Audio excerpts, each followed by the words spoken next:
inakusanya kula, kulala, kunywa, kuzaa na watu kuzaliwa na maisha mengine, ndio utulivu na ukamilifu wa amani. Pale Mtume sallallahu alaihi wasallam aliposema shababaka kabla haramika, kwamba jitahidi ujana wako unufaike nao, unufaike, yani unufaike unapokuwa kijana kabla ya kuzeeka, vile vile ndivyo utakavyonufaika wa hayataka kabla mautika, kunufaika katika hali ya kuwa wewe hai kabla ya kufa.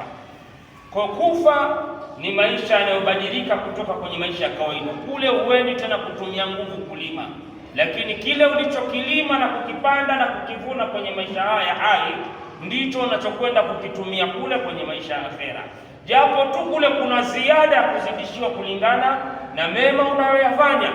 Kwa ndo muda wetu, ndugu zangu katika imani, kheri tunazozifanya, sadaka tunazotoa, matendo mema tunayoyatenda na kuyasema, haya ni akiba yetu sisi ya baadaye, akiba ambayo haiwezi kaoza, haiwezi kuharibika pale ambapo mtu anapodumu nayo. Inshallah kuna shilingi وتب علينا مولانا إنك أنت التواب الرحيم. اللهم ربنا لا تدع لنا ذنبا إلا غفرته، ولا هما إلا فرجته، ولا دينا إلا قضيته، ولا مريضا إلا شفيته، ولا حاجة من حوائج الدنيا والآخرة قضيتها رب العالمين برحمتك يا أرحم الراحمين. صلى الله على سيدنا محمد وآله وسلم.